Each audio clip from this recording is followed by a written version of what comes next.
Right, so this is a booklet that has a breakdown of the exam in it. There's going to be 24 multiple choice and 8 numerical response. So that give you 75% of your exam, and then 3 written response questions. So they're all equally weighted. Each one is worth 5 marks. Each has a part A and a part B.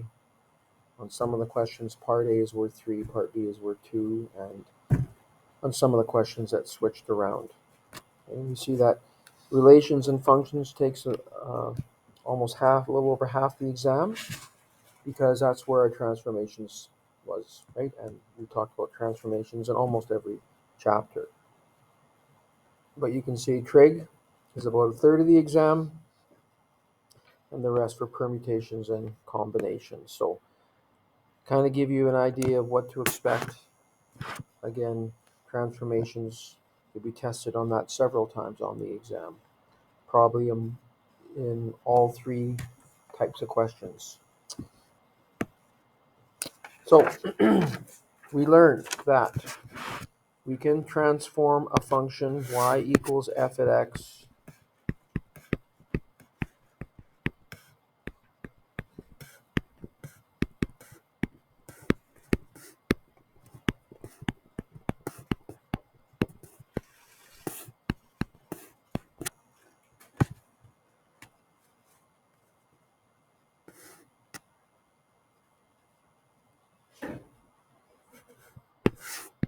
and it doesn't really matter what letters are used there, it's where the parameter occurs that will tell you what transformation is happening.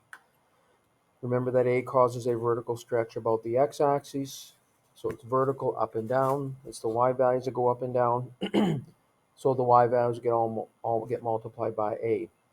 And when A is negative, it also reflects it over the x-axis. So you can do both of those simultaneously by multiplying, once again, all the y values by whatever A is, and it'll both reflect and stretch it at the same time.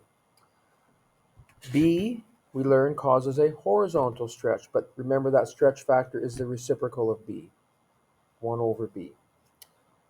And that's about the y-axis. And if B is negative, it'll reflect it about the y-axis.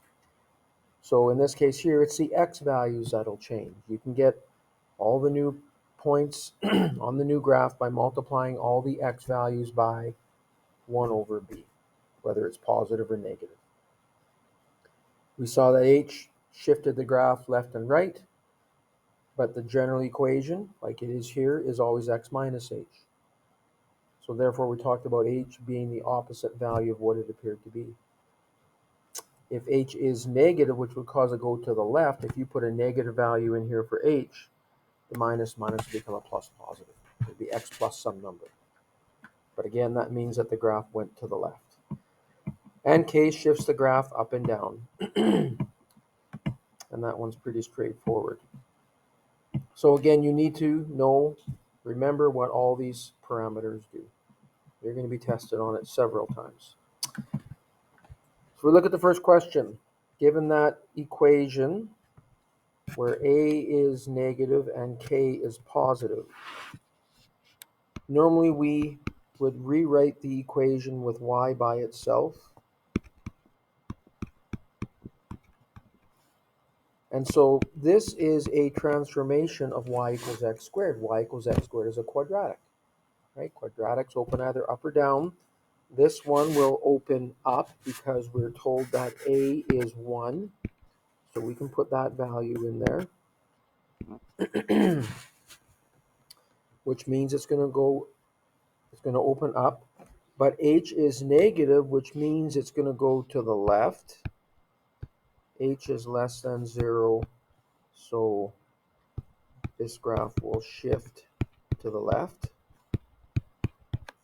And k is greater than 0, so it'll also shift up. So if you have a quadratic, y equals x squared, vertex at 0, 0, and you go to the left and you go up, that'll mean that the graph will be in quadrant number 2. That's where the vertex will be.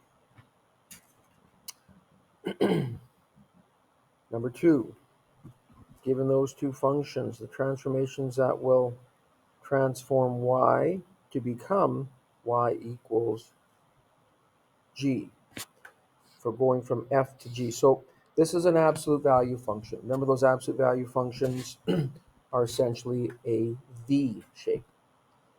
And it has a minimum value.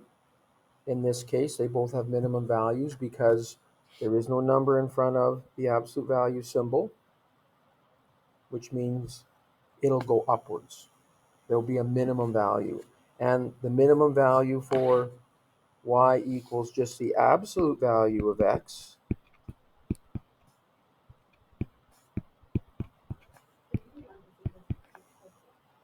Sorry?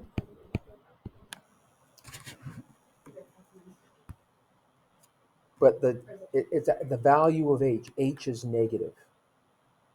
So if you put it into the equation, it'll become x plus h. But the value of h, whether it's positive or negative, will tell you which direction it goes. So the minimum value for y equals the absolute value of x would be the point 0, comma 0. And it'll go upwards and to the left, upwards to the right. It's a big V. So the minimum value for f at x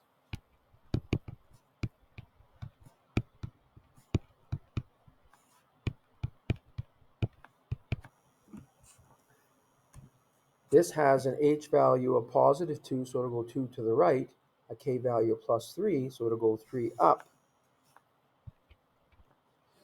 So that will be 2 comma 3. That's the minimum value. So we're just comparing the one point between the two functions. Because the minimum value for g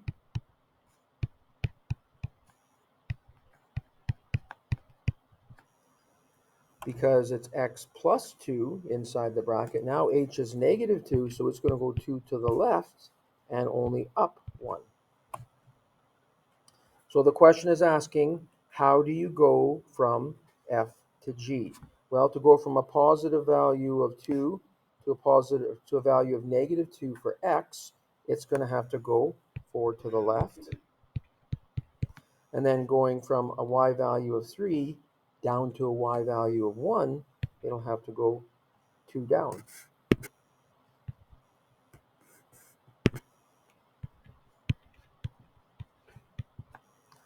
And that's why A is the correct answer.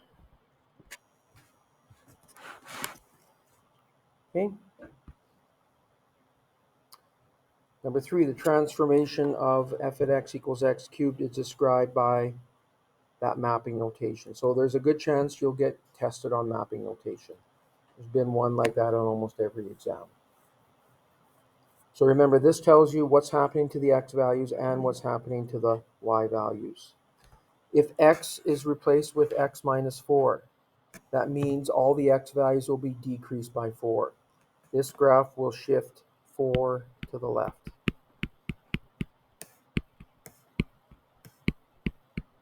And y is replaced with y plus 9, which means you're going to add 9 to all the y values. So that means it's also going to shift 9 up. Remember the notation for mapping notation. You've got to have the x comma y in brackets with that arrow. You've got to have that, otherwise it's not complete. So on a written response question, you got to make sure that you have that. And normally what they'll do too, like for something like this, if they ask a question on the written response about, in this case, mapping notation, you would have seen something in the exam prior. So in the multiple choice or the numerical response, where they actually show the proper mapping notation. So don't forget about that. Okay. So if they're looking for something specific on the written response, there's a good chance that it is referenced earlier in the multiple choice or numerical response. So you could go look back and see what the proper format is. Okay. Next one.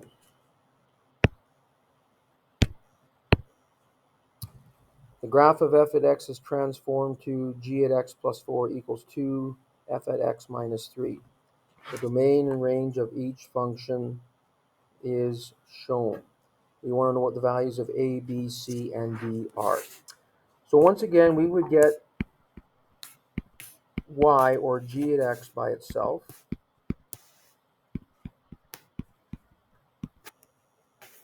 One thing to always check when you're working with these transformations of functions from an equation, if there is a b value, it must be taken out as a common factor. That's the only way you'll get the correct h value. That's not the case in this question, right? If there would have been a number directly in front of the x, you'd have to take it out as a common factor. Again, not the case in this question, but we'll see it. So, you're given the domain and range of f. So what will the domain and range of g be? Well, the parameters that will affect the domain would be our b value, which is 1, and our h value, which is positive 3.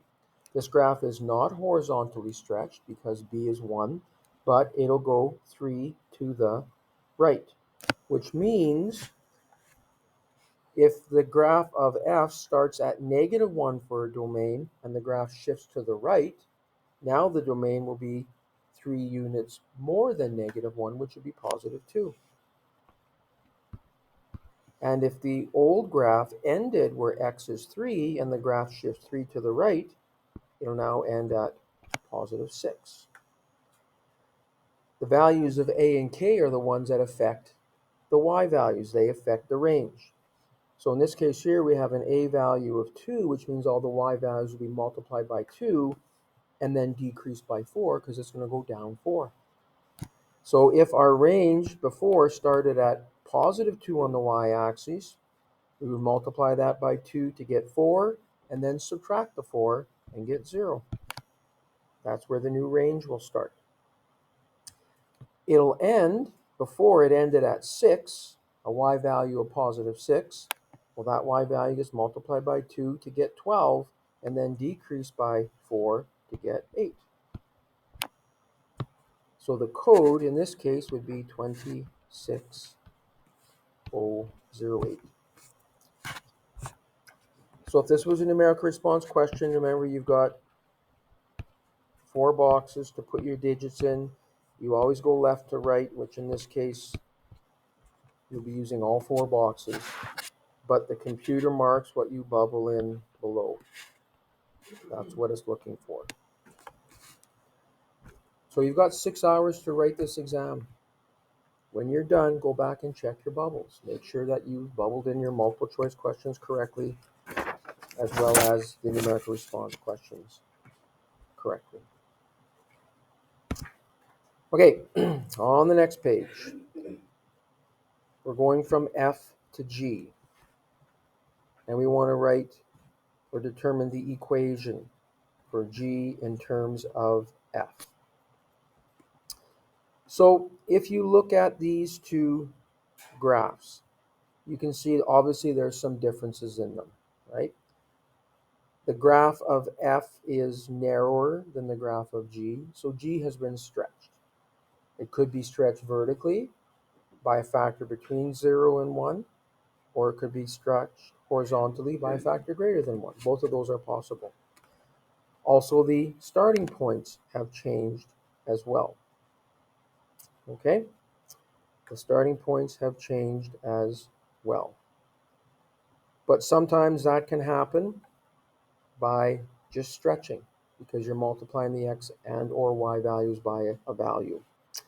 So let's take the distance from the minimum point on F and see how you go to a set of corresponding points. So for example, go to those 2 points there.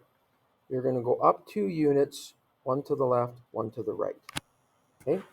This point here, if you go up 2 units, it goes more than 1 to the left and 1 to the right. So there's no consistent stretch there, right? But what if we took the starting point? Here we have an x value of 1. Here we have an x value of 3. So we're going from x equals 1 2x equals 3. So that could be achieved by obviously multiplying the x values by 3. A horizontal stretch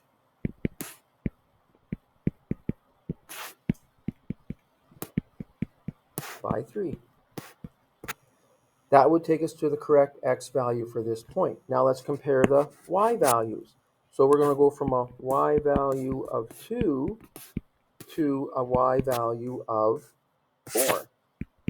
So that could be done with a vertical stretch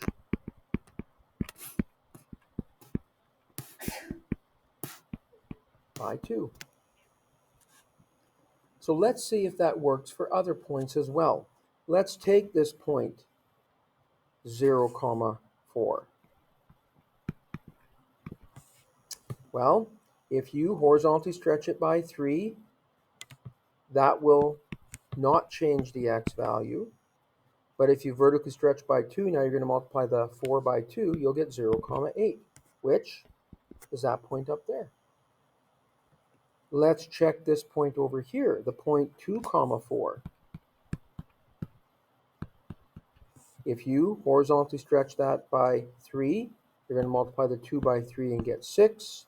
Again, the 4 gets multiplied by 2 to get 8. So that's the point 6, 8, which is that point right there. So it works. It works. So if you're going to have a horizontal stretch by 3, that means B is 1/3. A vertical stretch by 2 means that A is positive 2. And if you look at your 4 choices, it's going to be answer D. Remember that the vertical stretch factor and B values are reciprocals of each other. Okay?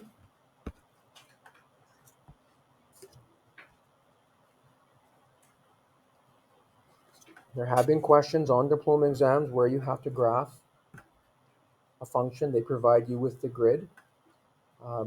More commonly, they have been drawing the graph of a sinusoidal function, a sine or a cosine graph. That has been more common than a transformation graph, but it could still happen. So one thing that you always need to make sure, though, when you graph your sinusoidal functions is that it has the proper shape. It's a curve, not a series of V's. You would lose marks if you did that. Okay? So it's got to be a nice, smooth curve. But in this case here, we're graphing a transformation. We're going to vertically stretch by a factor of 2 about the x-axis, horizontally stretch by a factor of 1/2 about the y-axis, and then translate 3 units up. So sometimes it's helpful to use a mapping notation.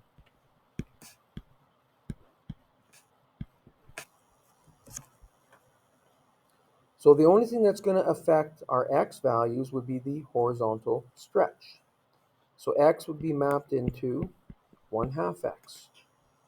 The y values are vertically stretched by 2, which means you're going to multiply by 2 and then go up 3, so we'll add 3 to the end. There's our mapping notation.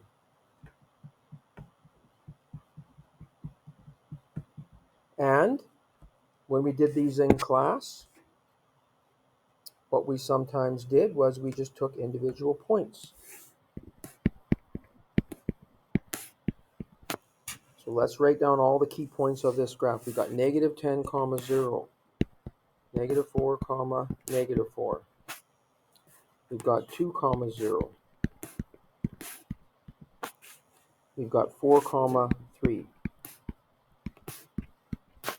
We've got 6, 0.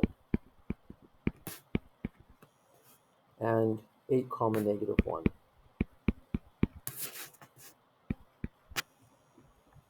So we're going to multiply all the x values by 1/2. So let's do that first. 1/2 of -10 is -5. 1/2 of -4 is -2. 1/2 of 2 is 1. 1/2 of 4 is 2. 1/2 of 6 is 3. 1/2 of 8 is 4. The y values are doubled and then increased by 3. 2 times 0 stays 0 plus 3. Negative 4 times 2 is negative 8 plus 3. 0 times 0 or times 2 is 0 plus 3. 3 times 2 is 6 plus 3. 0 times 2 is 0 plus 3. And negative 1 times 2 is negative 2 plus 3, positive 1. Also remember, the order you do your transformations absolutely matters, right? And that is, you always do your stretching and reflecting first, your translating last. So I know we talked about the acronym SRT can be used to remember that. Also, if you get Y by itself and you do the transformations, thank you very much. Just for supper. For lunch is what do you guys want? I'll get whatever you want. So, pizza, sub. Pizza, Subway, filet mignon, steak and lobster. You let me know what do you want. Pizza or Subway? Fruit Loops and milk. Those are easy. Just where do you want me to go? Do you care? Hands Subway, up for pizza. Hands yeah, up for pizza. Hands up for Subway. Pizza it is. Does anybody have dietary stuff? Okay, so veggie, couple veggies. Okay. And I'll get a variety of other stuff. Okay. Thank you very much. It's always all about you two. Every day. Always. Sathuni. Always. Pretty much. I think we'll all agree on that, right? Look at all these heads nodding. Yeah. Okay. So the order matters. So you can remember this acronym, that'll work. But also, if you get Y by itself, just do it in the order that the parameters appear. If you do your A and B first, that's your stretching and reflecting. Do your C and D or H and K last, that's your translations. And it doesn't always matter. If you stretch vertically and translate horizontally, in that case, the order won't matter because there's two different values that are being affected. But if you stretch vertically and translate vertically, or stretch, reflect horizontally and translate horizontally, order absolutely will matter. But just to be safe, do it in the SRT order. So negative 5, comma 3, negative 2, comma negative 5, 1, comma 3, 2, comma 9, 3, comma 3, and 4, comma 1. And the new graph will be the same style as the original, meaning in this case, it's a series of lines. There is no equation that you could come up for this unless you did a piecewise function. A piecewise function, you learned a little bit about those in 20-1. So you would have a different equation for each line of this graph. The first one would be between x equals negative 5 and x equals negative 2, and then there'd be another equation between x equals negative 2 and x equals 1, and so on. That's a piecewise function. That's not something that you'll have to come up with. Again, it's not part of the 30-1 curriculum. You saw it in 20-1, and in calculus, you'll see a bit more of that. Okay, so there's the new one. And that was a standard of excellence question because of the number of parameters that have changed. It includes a stretching and actually two stretches, as well as one translation. The graph of f at x is reflected in the x-axis, stretched vertically about the x-axis by a factor of a third, stretched horizontally about the y-axis by a factor of 4 to create g. The point negative 3, 6 lies on the graph of f. What is the corresponding point on g? So again, I would probably do this by a mapping notation.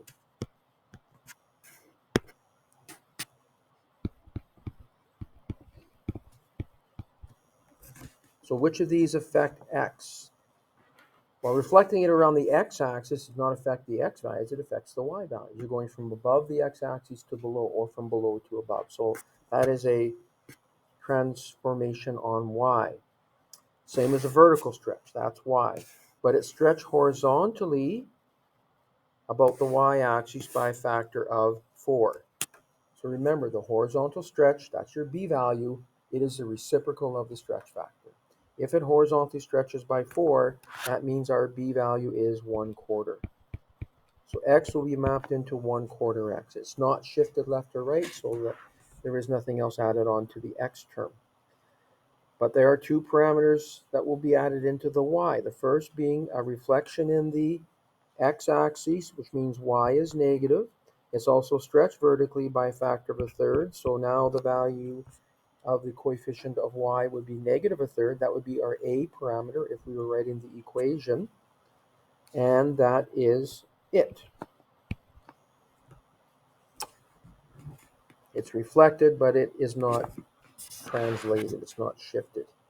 So the point, -3, 6.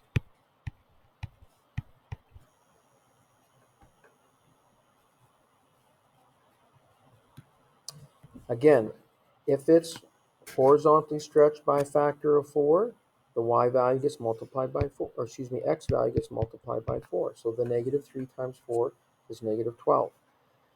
The y value is multiplied by -1/3, or another way of looking at that is dividing by -3, it'll become -2, 6 divided by -3, and that makes D the answer. Yeah. The mapping notation, Yep. do you write it as the one that you would write it in the equation, or do you No, write it as- you write it what it's doing to x and y. So you put 1/4 x there? That's right, because, oh, I'm sorry. You're right. I apologize. Absolutely. That should have been 4. Thank you. Absolutely. Okay. We've got the ordered pair below that represent possible transformations of point P, A, comma, B on the graph of y equals f at x. There's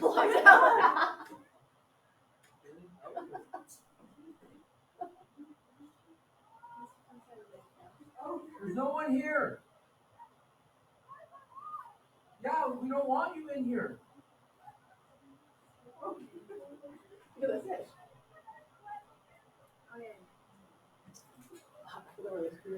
I mean, they are. Work on those next few questions.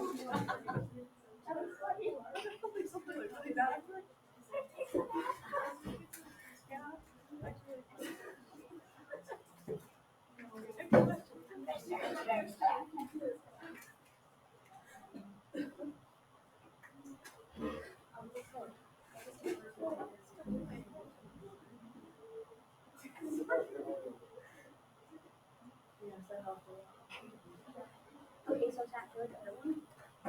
Yeah. Where's the where's the last one that we did? The SC12. No, not that one.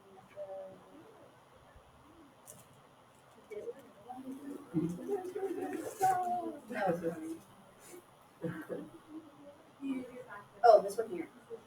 So we did this here, but we multiplied what we wanted and kept this one half, kept this one half, and then divided by 2 and did one half here. We didn't do the whole thing here, like we did here, what we bet and then change. Wait.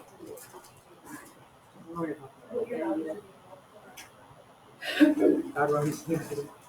I'm glad about this. Yeah.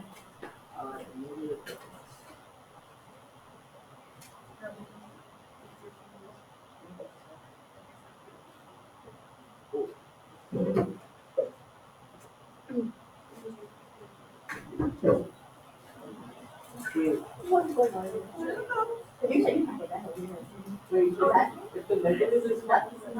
The first one? That's your second question. Yes, sir. That's fine. It's I got it. Hold on. Stand your seat, Yeah. Celia, no. She wasn't getting freaked out when she fell.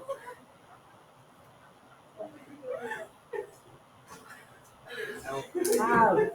I was waiting for you. I was like, where's Pab?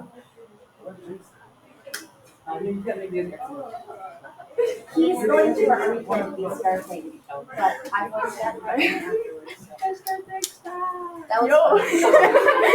We had no other option. I'm not sure we can go early though. 6 to 6 the day again. Getting my steps in. We're going through that transformation booklet that you would have picked up over there. The first one. Okay.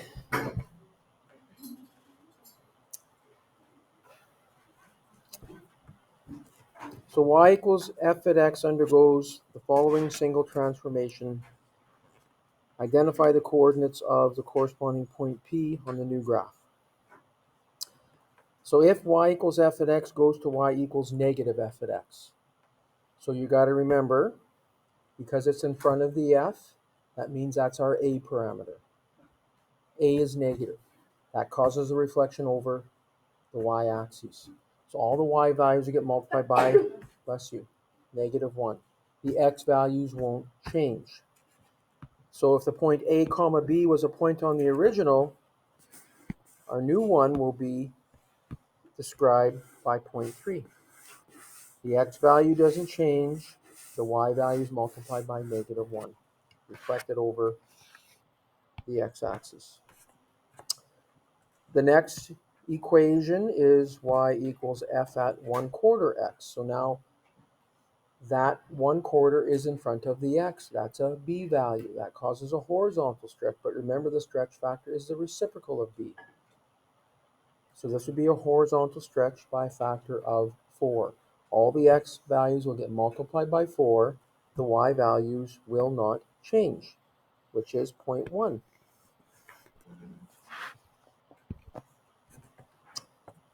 The next one, you've got a 1/4 in front of the f. So that's, again, an a value. An a value of 1/4 means all the y values are multiplied by 1/4. It's a vertical stretch by a factor of 1/4. So I said a values. I apologize. It's b values. The a values stay the same. The b values are multiplied by 1/4 or divided by 4. So that's 0.4. And f at negative x, so you've got the negative in front of the x. That's a b value. When b is negative, it reflects over the y-axis. All the x values are multiplied by -1. So in this case, the a will be multiplied by -1. The b will not change. So that would be the code for that one.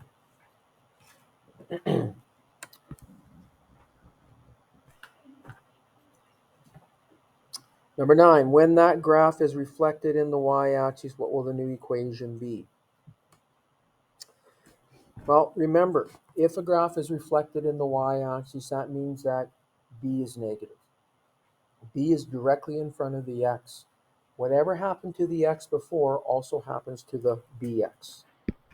So if we're going to add a b parameter into this equation, it goes directly in front of x, and whatever happened to the x happens to the bx, which in this case, it's squared. And if it is reflected in the y-axis, that means that b would be -1.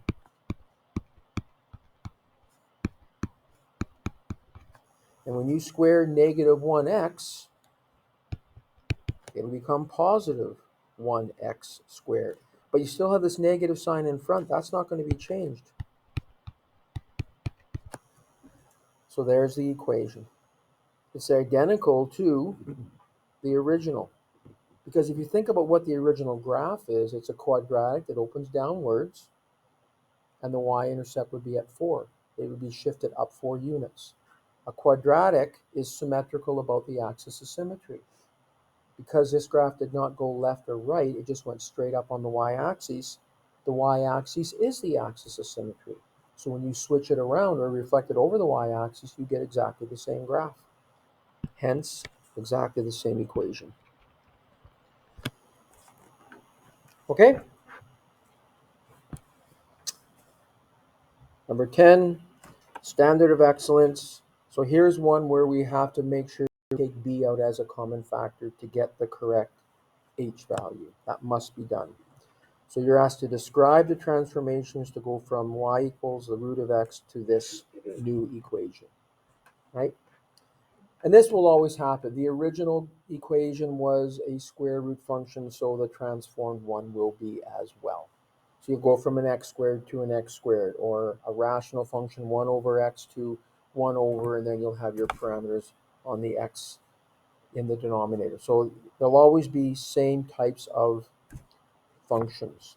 But like I said, in this case, what makes this one a standard of excellence is the fact that you must take the negative 1/2 out as a common factor to get your h value. Your b value is negative 1/2. That doesn't change. But our h value is not positive 4. To get the correct h value, you have to take out a common factor of negative 1/2, the b value, and when you divide the negative 4 by negative 1/2, you'll get positive 8.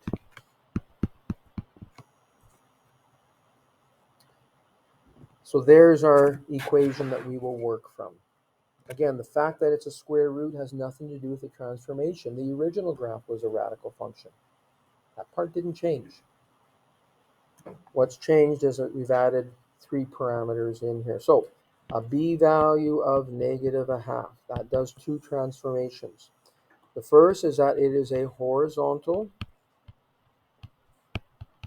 stretch. And when you talk about either a horizontal or vertical stretch, you must state what it's being stretched about. So in this case here, it is about or around the y-axis.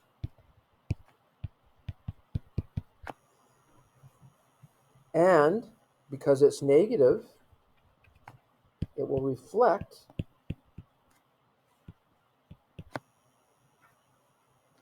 over the y-axis.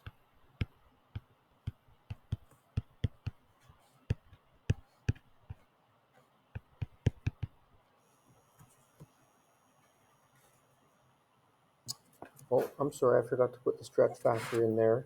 It's a horizontal stretch about the y-axis by a factor of 2. Because the horizontal stretch factor is the reciprocal of b. So it's a horizontal stretch about the y-axis by a factor of 2, and then reflect about the y-axis.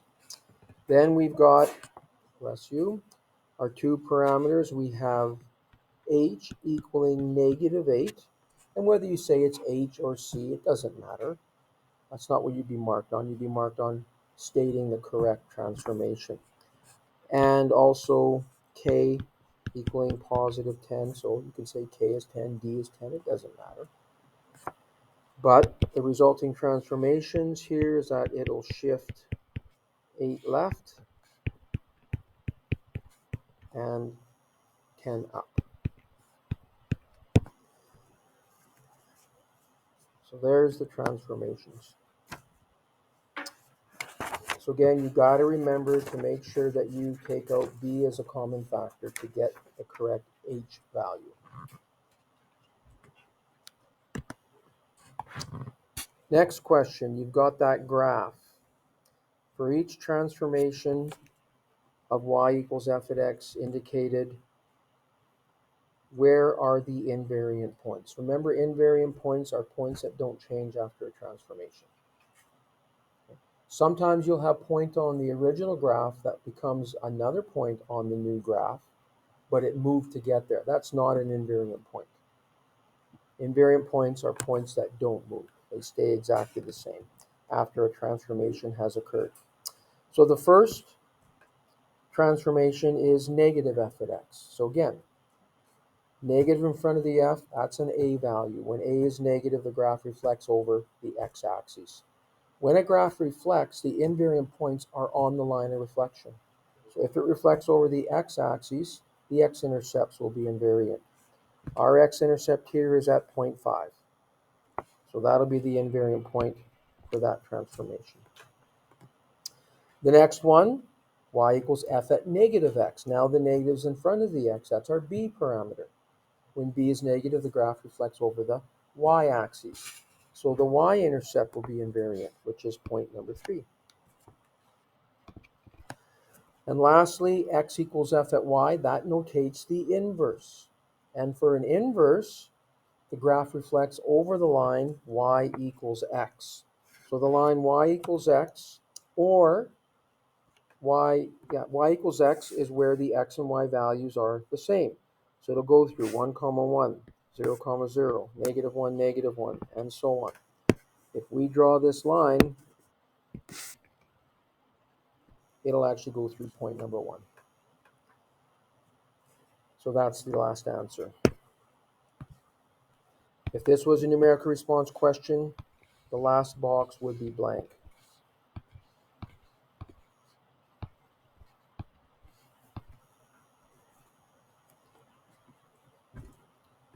Because you always go left to right.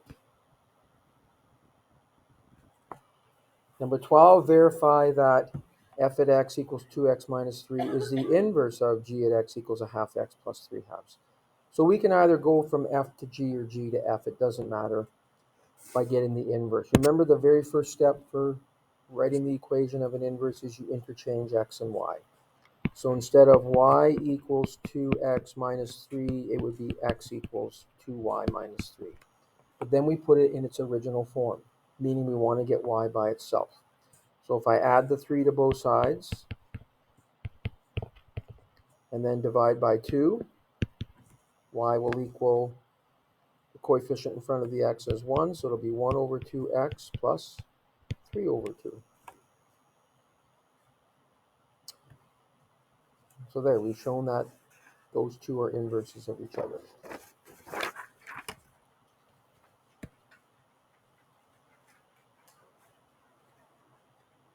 A restriction on the domain of f at x equals x squared plus 4, such that its inverse is also a function, would be what? Well, if we look at the graph of y equals x squared plus 4,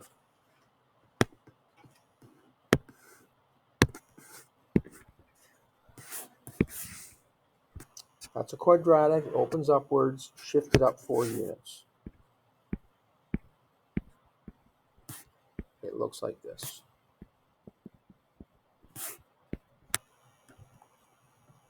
It starts at the point 0, 4, and all the y values are greater than 4. The inverse then, instead of starting at 0, 4, it would start at 4, 0. Remember, to get the inverse, we saw the last example to write the equation, but what happens is that the x and y values interchange. That was our first step to write the equation, switch x and y. So to get the graph of the inverse, instead of going through 0, 4, it'll go through 4, 0. And on the original graph, all the y values are greater than 4. So now on our inverse, all the x values will be greater than 4. So the graph would look something like that. And you could certainly write the equation by switching x and y and solving for y. But that's what the graph of the inverse looks like, and it is not a function because it fails the vertical line test. Remember that? If you can draw a vertical line anywhere and it crosses the graph in more than one spot, it's not a function anywhere. But if we just had the top part of the graph, which would be where the values of y are positive, so that would correspond to just the right side of the graph where the values of x are positive. If we just had the right side of this graph, it would transform to only the top part of the new one.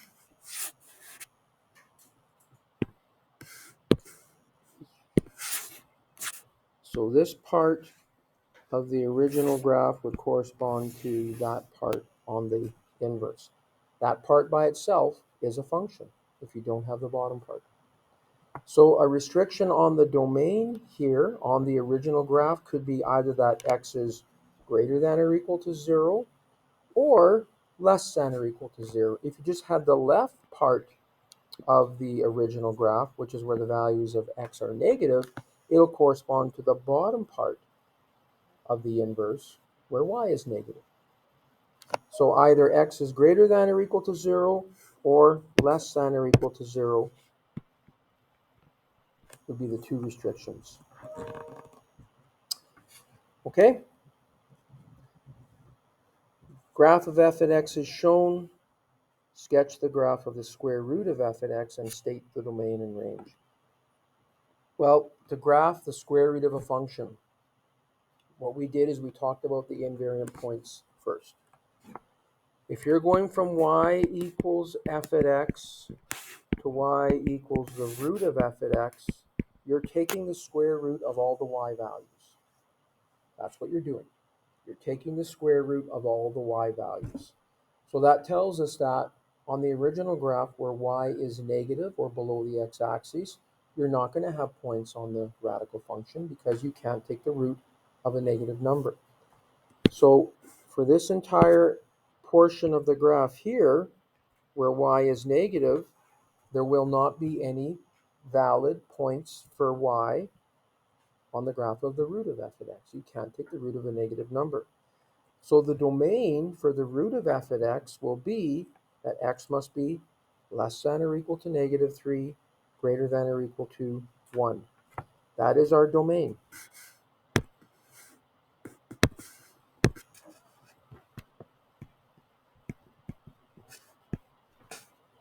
So we can go from negative infinity to negative 3. The negative 3 is included, as well as from positive 1 to positive infinity. There's our domain. But what does the actual graph look like? So we talked about invariant points. Remember, you're taking the square root of the y values. So we looked at two sets of points, the first being where y is 0 on the original graph. Those are the x-intercepts. At the point negative 3, 0 and 1, 0, those will be invariant points. Remember, you're taking the square root of the y values, and the square root of 0 is still 0.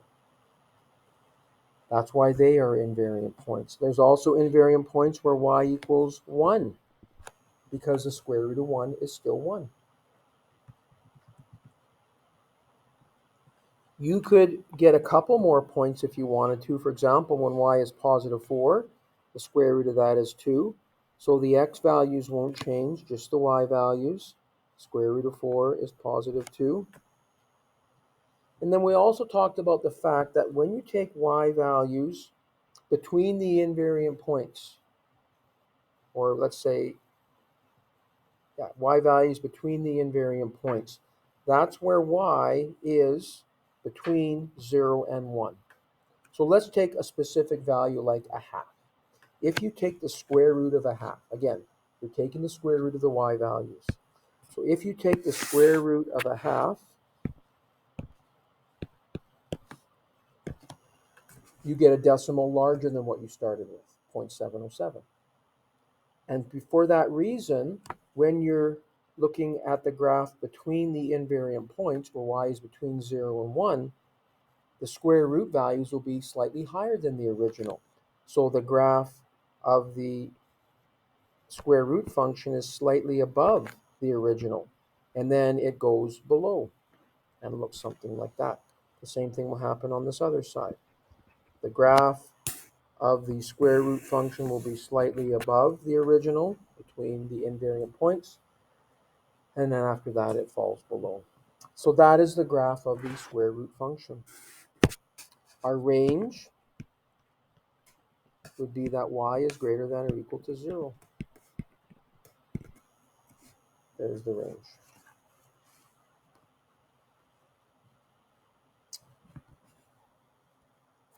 The next question. State the coordinates of the invariant points when f at x is transformed to y equals the root of f at x. Well, remember, the invariant points are at y equals 0 and y equals 1.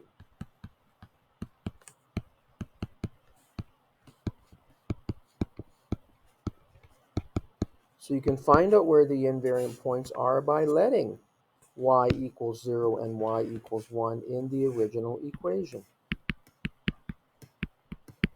So if we solve that equation, that'll be the invariant point when y equals 0. And then we'll solve this equation, which will be the invariant point when y equals 1. So add 3 to both sides and multiply by 2. Right? This is the value of x that we get when we let y equal 0. So it is the point 6, 0. When y equals 1, add the 3 to both sides, multiply both sides by 2. This is the value of x you get when you let y equal 1. Because the original graph is linear, there's only one invariant point at 0 and one invariant point at 1. Because the original graph was linear. It's not a curve like the last one.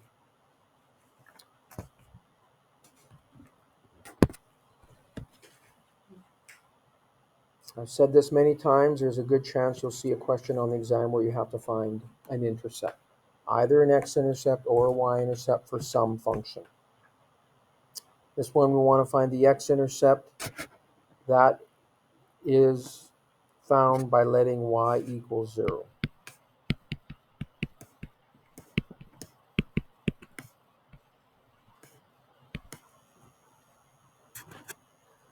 So you're going to let y equals 0 in the equation and solve for x. Subtract the 3 from both sides, you'll get negative 3 equals negative 2 bracket x plus 4. We'll divide both sides by negative 2, which will give us positive 3 halves equals the root of x plus 4. We'll square both sides to get rid of the radical on the right.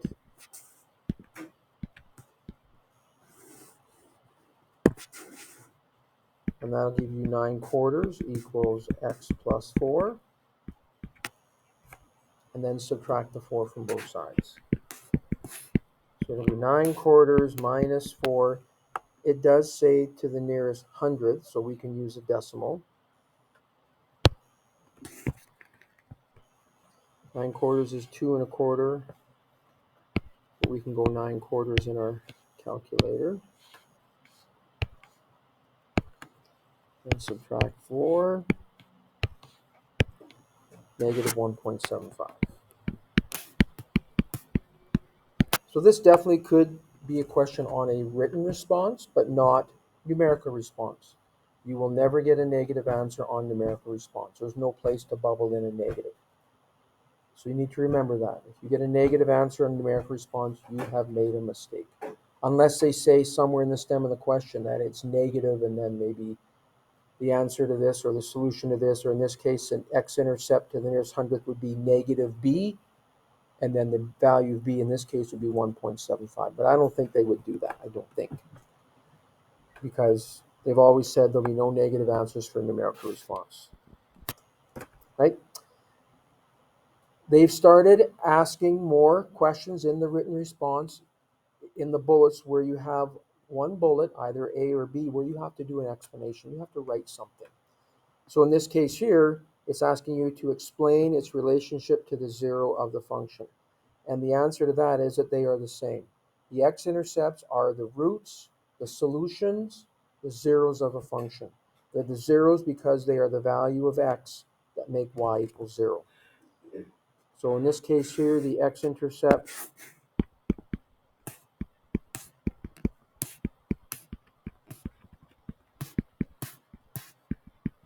is also the 0 because it is the value of x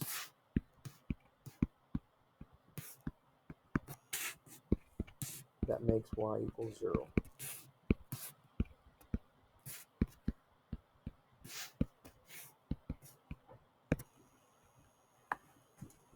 That's what we did to find it. We let y equal 0. So that's why it's known as the 0 of the function.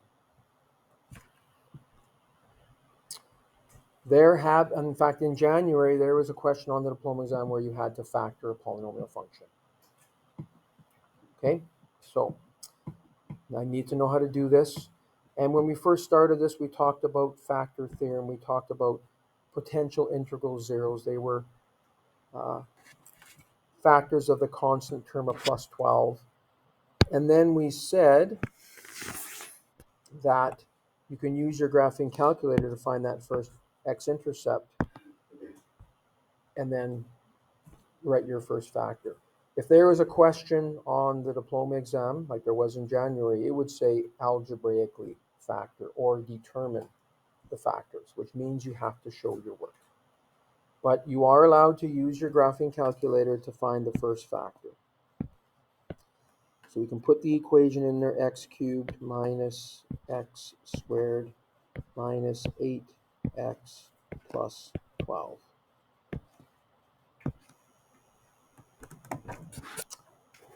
So zoom 6, set our standard windows in there, and we can see we have x-intercepts at -3, and it looks like +2, but to confirm, go into trace, let x equal 2, yes, y does equal 0 there. That means it's an x-intercept. You can always check, also check -3, and yes, it is. So you can use either of those two zeros. It also looks like the graph bounces off the x-axis at +2, which means you'll have two factors corresponding to that 0. If +2 is a 0, x minus 2 is a factor, and that one should have a multiplicity of 2, meaning that it's x minus 2 squared.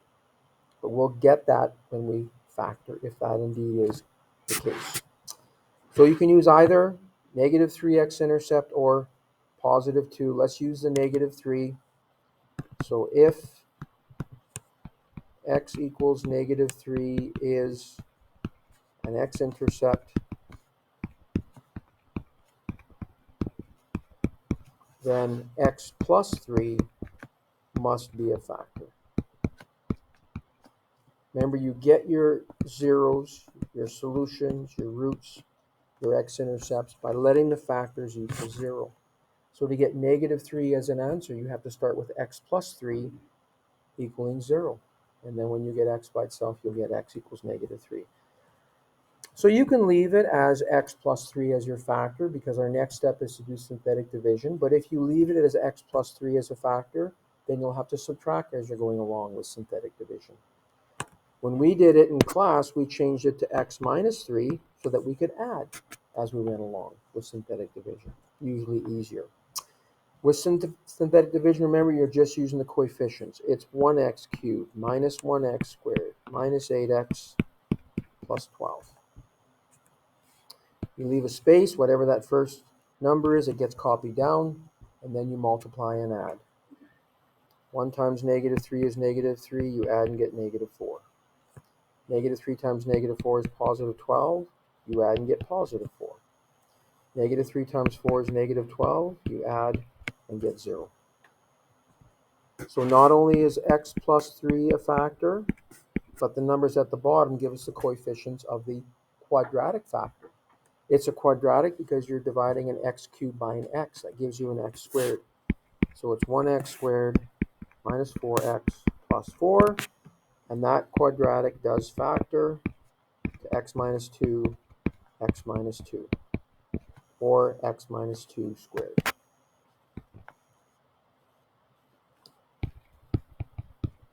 We should have that p at x there.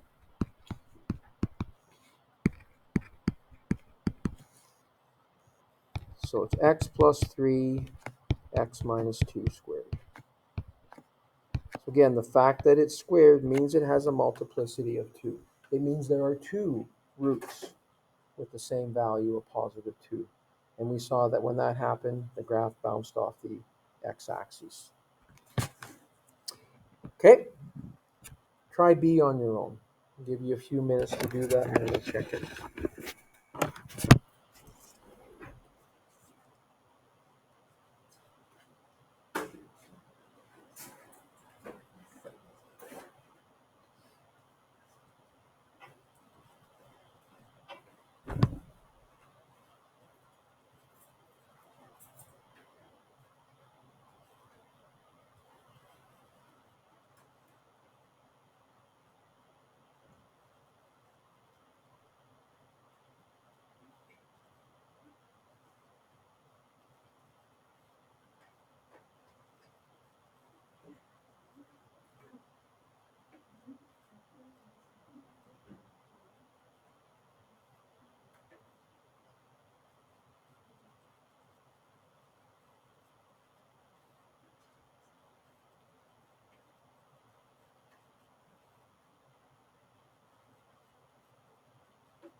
So if you put the graph in the calculator, you see that 3 is an x-intercept, and maybe -3 as well.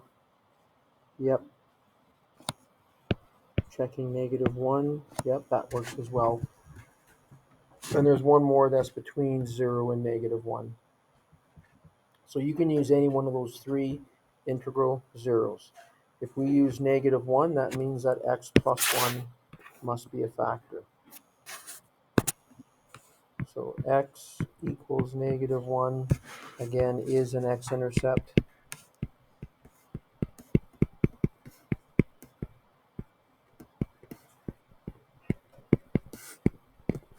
So x plus 1 will be a factor.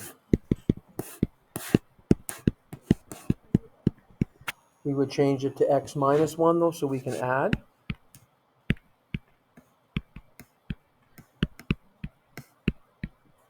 You guys laughing at the music? Is that coming from someone's car?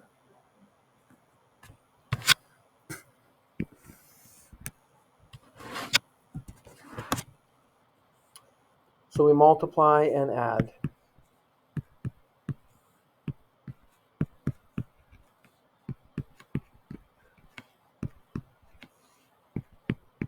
And if it's a factor, that means it must divide in evenly, so you must get a remainder of 0 at the end. Have to. So this gives us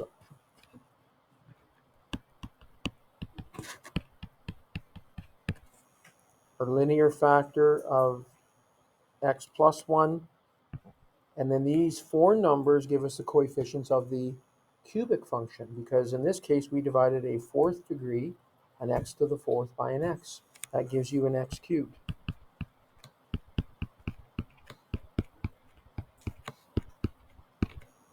And you don't have to go back and put this new equation in your calculator to find an x-intercept specific to this, because this is a factor of our original factor, our original polynomial. We can use the same graph. So now we can use either +3 or -3. Either one, it doesn't matter. So if x equals 3 is a factor, then x minus, so excuse me, not a factor, a 0, or an x-intercept, then x minus 3 is a factor. We changed it though to x plus 3, so again we can add as we're going along. And now this is being divided into 2x cubed plus 1x squared minus 18x minus 9. So 2 times 3 is plus 6, and then we add. 3 times 7 is plus 21, and we add. 3 times 3 is plus 9, and we get our 0 remainder that we needed. Don't forget about the original factor that we found in the first step, the x plus 1.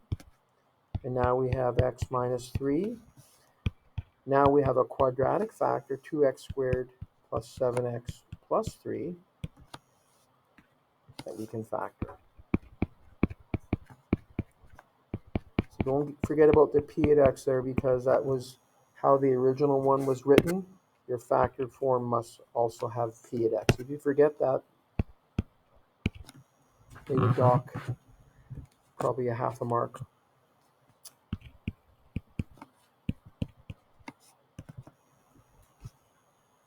So we need a plus 3 there, which will give us 6x, plus 1 there gives us 1x. Those will add to get the 7x. So there's that x plus 3 factor that we knew we should get from the graph, because negative 3 was an x-intercept. And we said there was another x-intercept between 0 and negative 1. It would be negative a half, and it would come from the 2x plus 1 factor. So there's the complete factorization.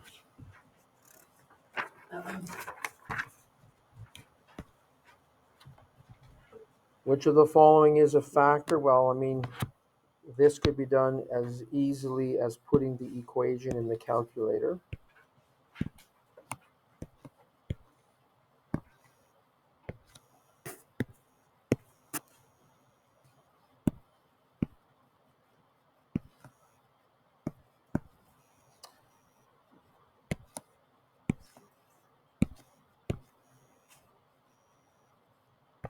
Is that someone's mom in the car?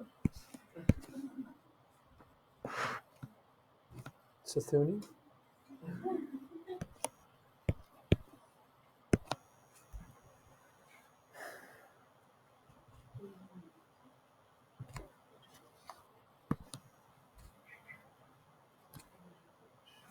So it looks like negative 2 is an x-intercept, which means, whoops, negative 2, excuse me.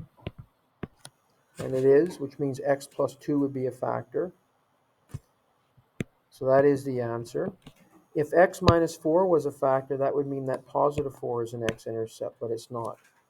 When x equals 4, y is 792. If x minus 6 is a factor, that means that 6 is an x-intercept, and it's not. When x equals 6, y equals 4640. If x plus 8 is a factor, negative 8 would be an x-intercept, and it's not. Y equals positive 16,344. So if you wanted to show that it's a factor, you could use synthetic division. Divide it by x plus 2, but you might change it to x minus 2 so you can add and show that you get a 0 remainder at the end. That would show that it is a factor. Number 19, you must use factor theorem for this. It's the easiest way. If x plus 2 is a factor, then determine what k is. So we learned with remainder theorem that if x minus a is a factor, p at a equals 0. This is what remainder theorem says. If x minus a is a factor,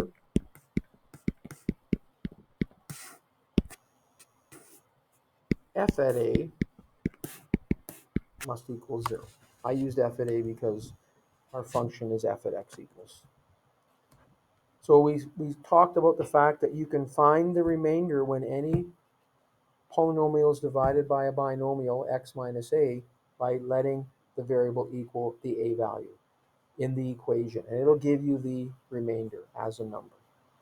And if it's a factor, then the remainder will be 0. That's why f at a must be 0. So if we let in this case, x equal -2 in this case, because you're always comparing it to x minus a and asking yourself what number would you have to put in to a to make it become x plus 2. So in this case here, that would be f at -2. F at -2 in this case must equal 0.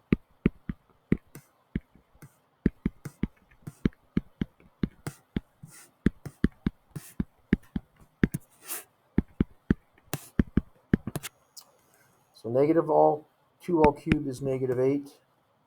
-2 all squared is 2 times 3 is plus 12. -2 all squared is 4, I should say. -2 times -k is positive 2k. -8 and 12 is 4, plus 4 is 8.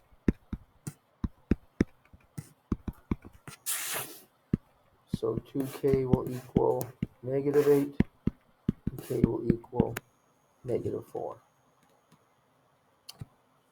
So again, this would not be a question on numerical response, but certainly could be on written response.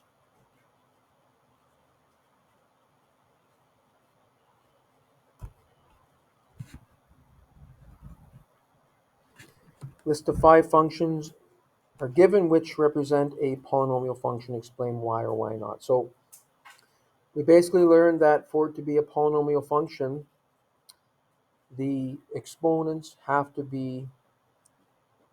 come from the set of whole numbers. No, not whole numbers, excuse me. Has to be greater than 0 and has to be real numbers, the exponents, right? So the first one would be, but the second one would not be, because the power on this term here, -1, is not a positive real number. Okay, so number 2 is not, because x to the -1, the exponent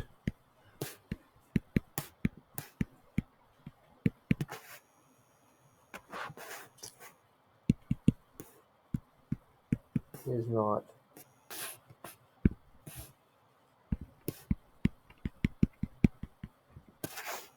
positive real number. The next one would be, though, because the exponent on the variable is +1. Number 4 is not, because 1 over x equals x to the -1. So it's the same reason as above. And the fifth one is not, because that exponent is a variable, which means it can be any positive or negative number.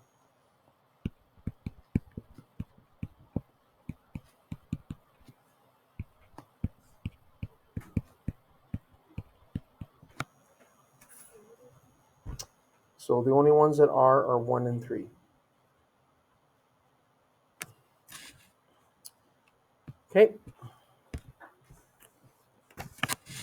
Number 21 says, sketch the graph of a 5th-degree polynomial function with one real root with a multiplicity of 3 and a negative leading coefficient. So there are infinitely many graphs that a person could sketch with this. If it has one real root with a multiplicity of 3, that meant that there's a point of inflection there. It's where the concavity changes. And if there's a leading negative coefficient, and if it's a 5th-degree polynomial, which is an odd degree, we compared them always to a linear function, which has an odd degree, a degree of 1. For a linear function, the initial term coefficient told us the slope. In order for a graph to have a negative leading coefficient for a line, that would mean a negative slope. It would rise left and fall to the right. This must do the same.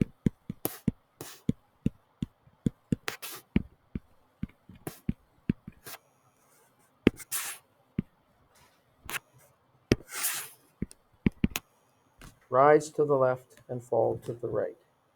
And again, because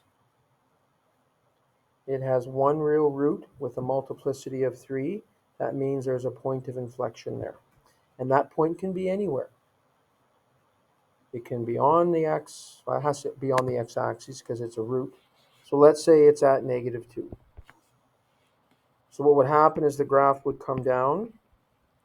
There'd be a point of inflection there, which means the concavity changes. And then it would continue going down. We also learned that if it's a 5th degree polynomial, there'd be 4 direction changes. The number of direction changes is always 1 less than the degree. Think about a line. There's no direction changes. That's a degree 1.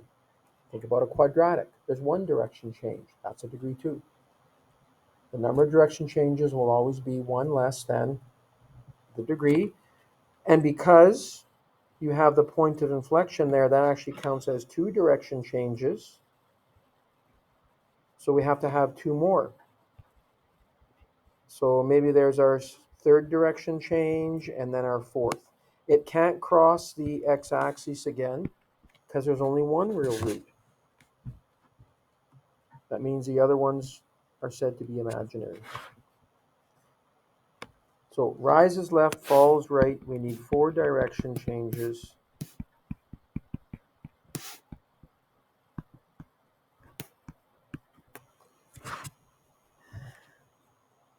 And also 1 x-intercept,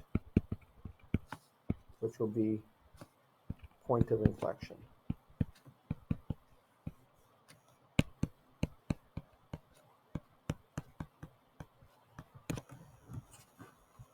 Because it has a multiplicity of 3.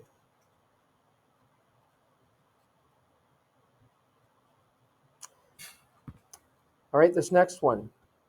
Given that function, you're asked to accurately sketch the graph, label any key points. So there have been questions on diploma exam like this, where they want you to take note of some key points, like maybe the x-intercepts, maybe the y-intercepts. Those would be classified as key points if you have room on your grid for them. So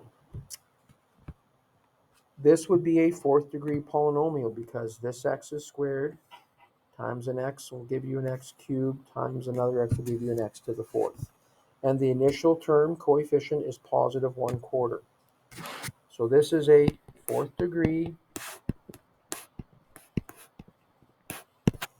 A is positive 1/4, which means the graph will rise to the left and to the right.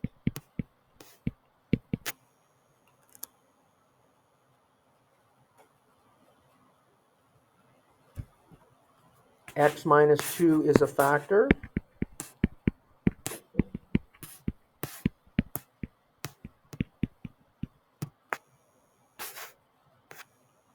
Actually, let's do it this way. X minus 2, 2x plus 5, and x plus 4 are factors.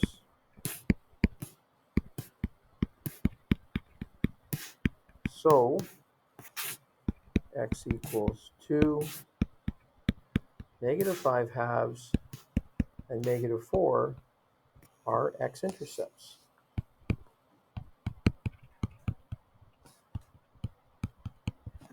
And because x plus 4 is squared, x equals negative 4 has a multiplicity of 2.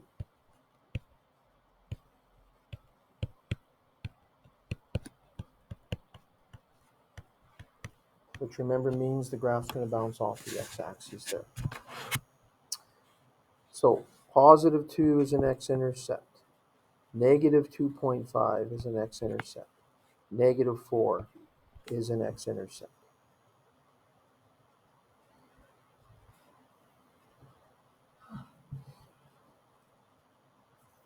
Our y-intercept, we can find it by letting x equal 0.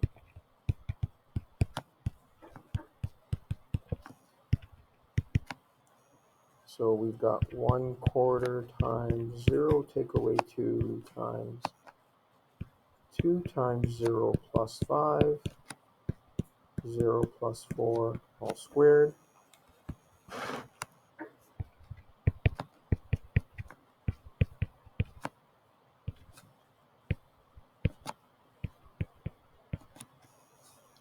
So it's going to be at negative 160, which we don't have room for. Is that right? Negative 2 times 5 plus times 4 squared. Yep. Don't have room on our graph to do that one. So when we graph it,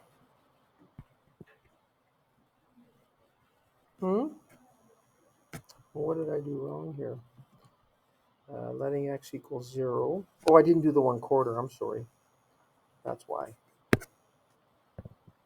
Negative 40. Thank you. I didn't do the 1/4 part, which we still don't have room for. So the graph's going to bounce off the x-axis, go up a little bit, change direction, come down. Again, the y-intercept is way down at negative 40, and then it's going to go up again.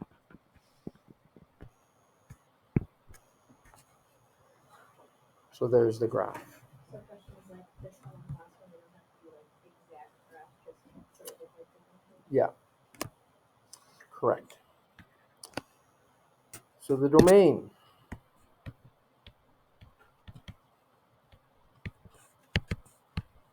Will be all real numbers, go from negative infinity to positive infinity. To get the range, we'll have to use our calculator because we need to know where this minimum point is. It's got to be something below negative 40. But let's put the equation in there so we can determine what that minimum point is. So 0.25 for my coefficient of 1/4, bracket x minus 2, 2x plus 5,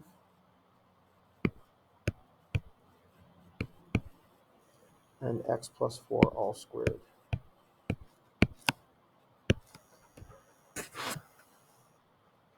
And then we'll zoom 0 for zoom fit. And let's find our minimum point. Second function trace, we want our minimum.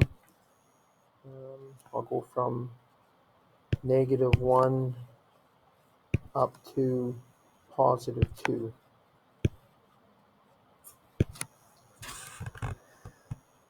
And it's actually at negative 45.97628. So if we say approximately negative 46.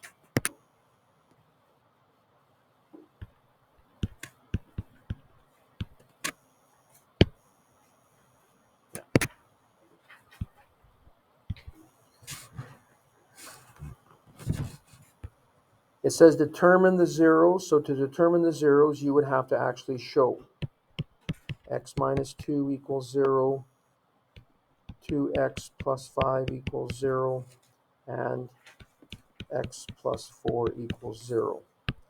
So x equals positive 2. Here, 2x equals negative 5. So x equals negative 5 halves. And here, x equals negative 4. So that's how you would determine those zeros. Show the work. As trivial as it seems, show where they come from.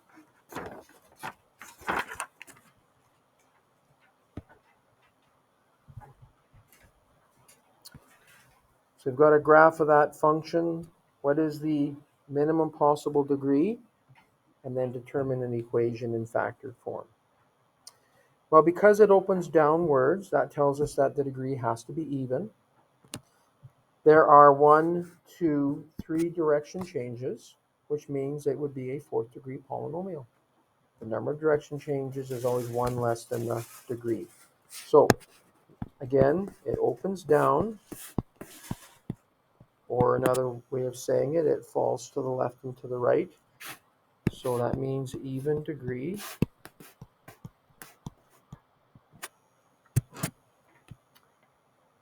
there are 3 direction changes.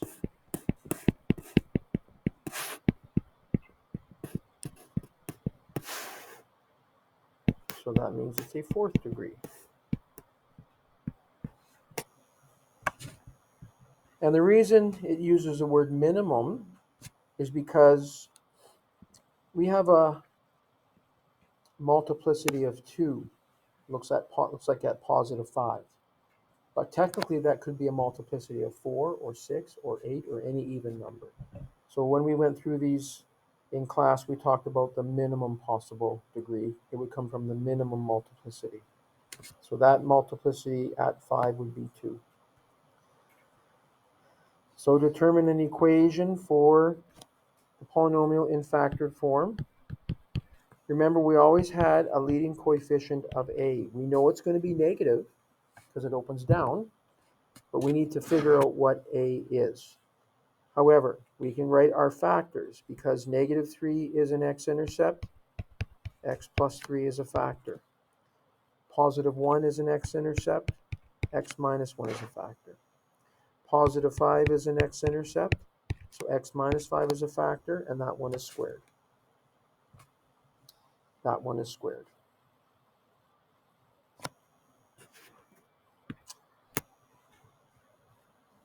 So, to find out what a is, we have to use a point on the graph, other than one of the x-intercepts. The y-intercept you can use. On a diploma exam, they would actually indicate some points on the graph, usually more than one, so you can pick which one you want to use. So they'll have a little dot there, so you know exactly that that is a point. So we can use the y-intercept. If the graph passes through the point 0, 5, that point must satisfy the equation. Y will equal 5 when x equals 0.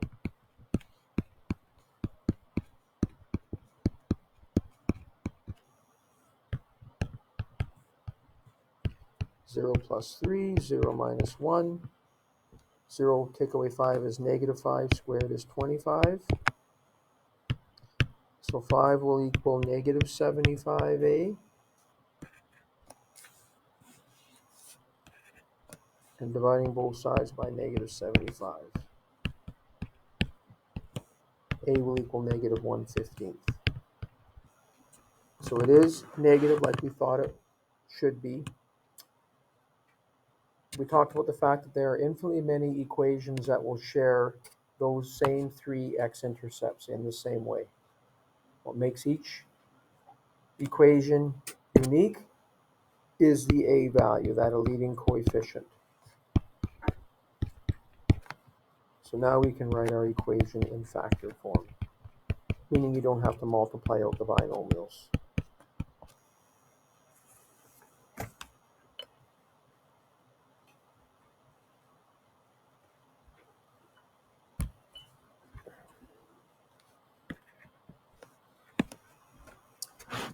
The graphs of 4 polynomial functions are shown below.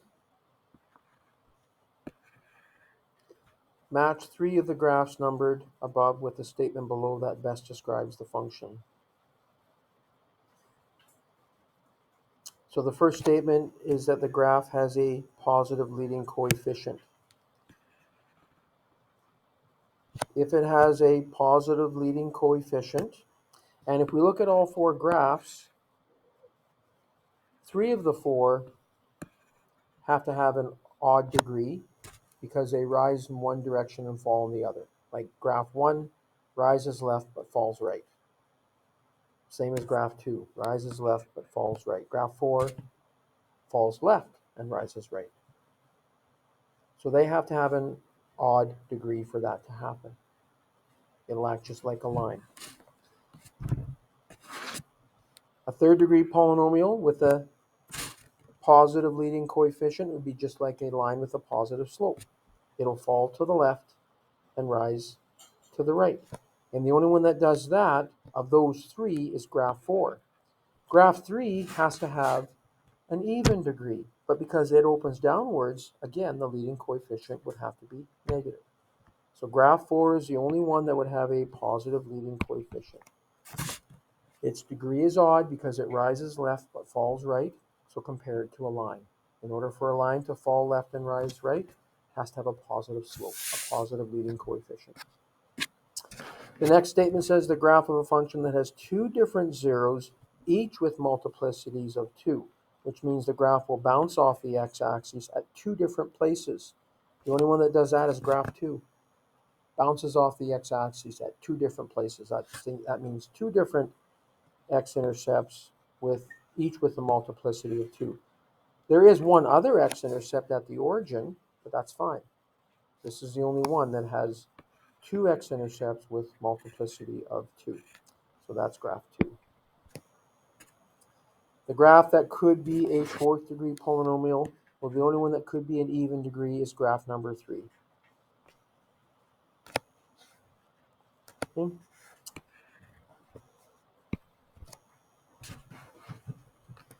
It has 3 direction changes. Remember, the point of inflection counts as 2. Plus this point up here in the y-axis, or near the y-axis, would be your third.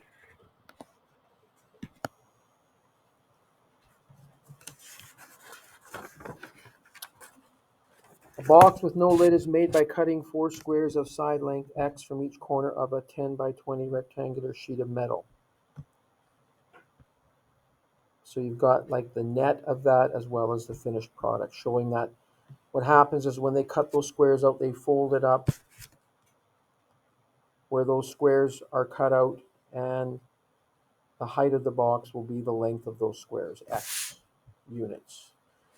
Find an expression to represent the volume. Well, you started with a width of 20 centimeters, but you cut x from each edge. So the new width, the width of the box, would be 20 minus 2x. You're taking an x from each side of that width. And then the length would be 10 minus 2x. Again, you're taking x away from each side. So our volume of a box is length times width times height. And it doesn't matter what order you write these in. I'll put the single factor first. So there's an expression for the volume. You don't have to multiply it out. Sketch the graph and state the restriction. So we can use our graphing calculator to help us. If we put this equation in,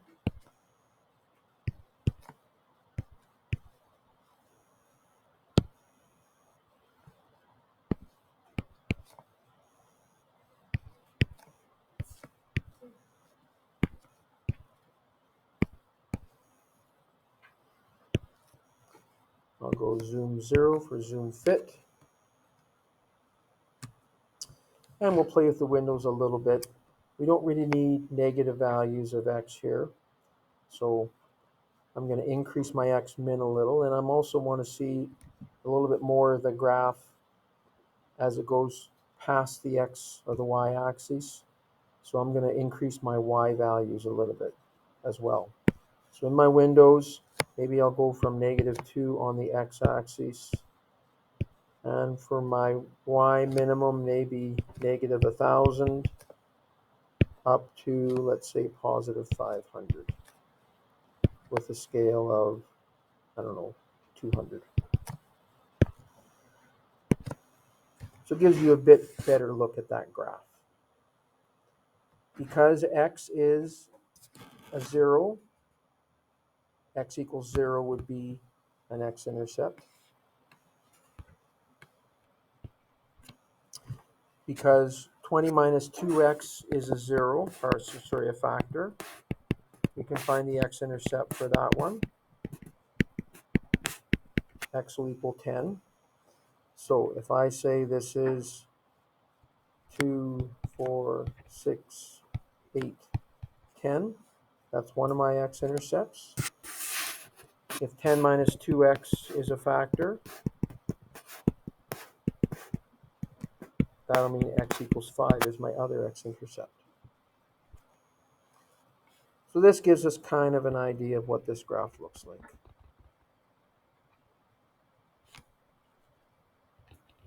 Something like that. And remember that y is the volume. That's what the y parameter represents. It represents the volume. And it can't be negative. So we wouldn't be looking at any values where y is negative. Okay, so we're only looking at the values where y is positive and also where x is positive. You cannot use the values where x is greater than 10, because if you use a number, let's say 11 for x, this last factor will give you a negative number. It can't have a negative dimension. So that part that I've highlighted is the only part that would be permissible in this case.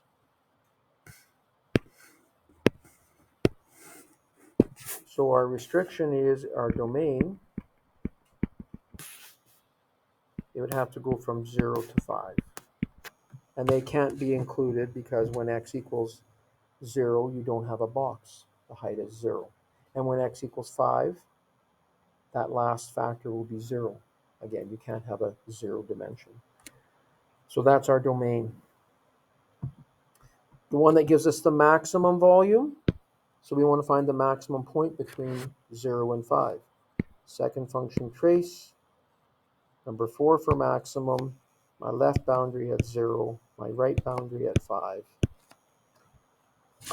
So value of x being approximately 2.11 centimeters will give a maximum volume of 192.45 centimeters squared. So to the nearest hundredth, x would be approximately 2.11. Yep. And our volume at that point is approximately 192 centimeters squared.